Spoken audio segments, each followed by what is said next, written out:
Friends, in this presentation we shall discuss about inland container depots, CFS and local transportation. We welcome you to this project of learning export and import trade. Enjoy learning. Thanks. Inland container depots, container freight stations, ICD or CFS act as hubs in the complete logistics chain. The Government of India has set up inland container depots ICDs where shipping formalities for containerized cargo can be completed. Container freight station CFS has been established to speed up the EXIM trade and help small exporters whose consignments are less than container loads LCL. CFS help decongest ports which are growing rapidly.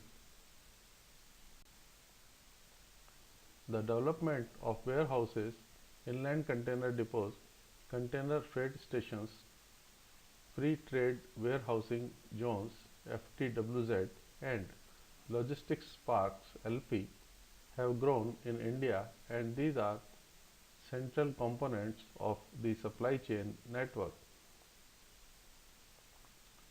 Inland container depots and container freight stations are custom bonded in-transit facilities.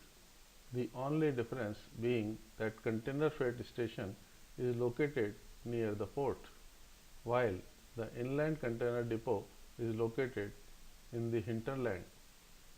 For most exporters, importers, custom houses and shipping line agents and even custom officers, there is no difference between container freight stations and inland container depots.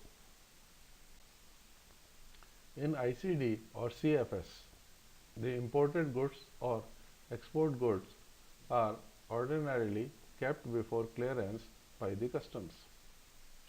Where filing of customs manifest is done, Import General Manifest is IGM. Manifest. It is a list of cargo carried by a ship made for the use of various agents and officials at the port of destination. A list of invoice of goods transported by truck or train. A list of the cargo or passengers carried on an airplane. Bills of entry. It is an account of imported or exported goods kept at a customs house. Shipping bill, customs document used when drawback is claimed, such as on goods exported or on dutiable goods transshipped or re-exported from a bonded warehouse. It serves basically as a statistical record.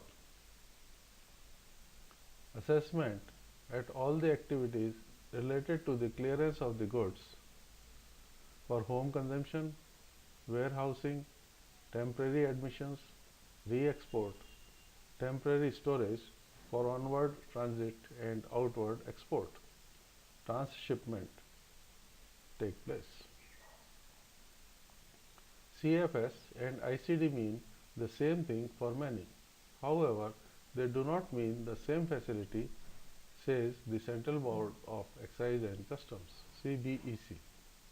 CFS is merely an appendage to a parent custom station at a port, airport, land customs station LCS or ICD, whereas a ICD is a custom station in its own right, having independent existence on a par with any customs station at a port, airport or LCS.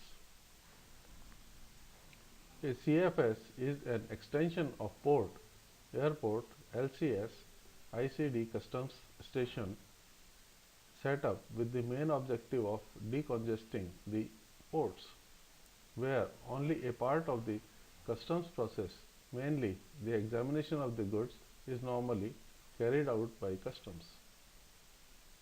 At CFS, goods are stuffed into containers or de-stuffed therefrom, and aggregation, segregation also take place at such places.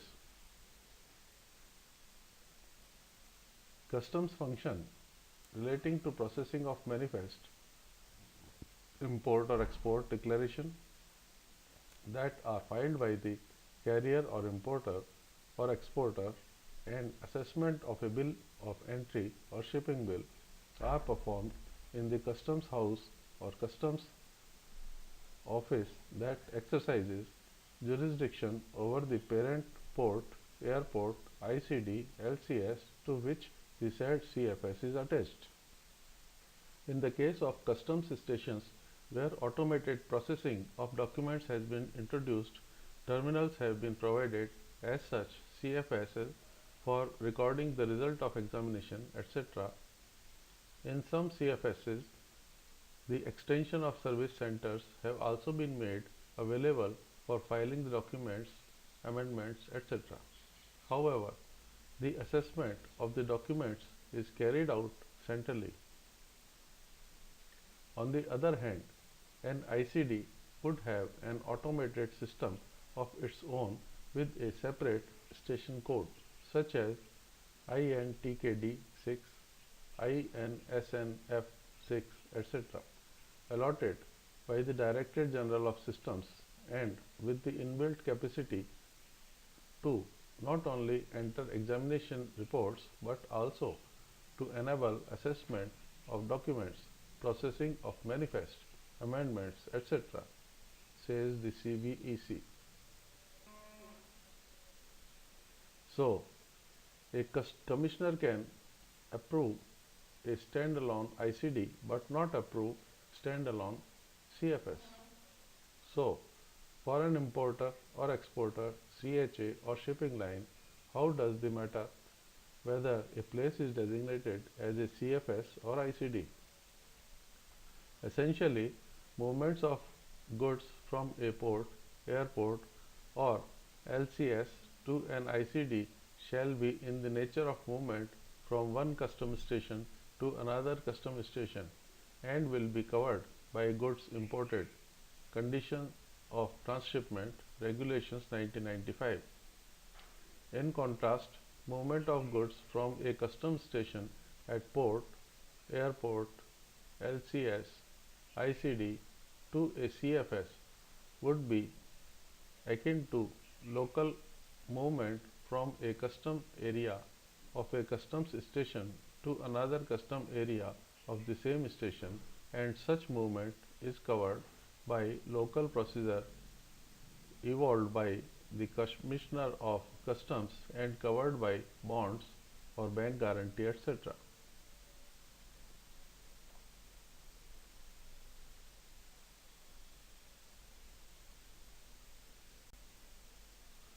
With this clarification, there ought to be no confusion in compliance with procedures prescribed for import or export of goods or compliance with the provisions of the Customs Act rules or regulations, hopes the CBEC. Local transportation. In case of import and export process, local transportation plays a vital role in costing.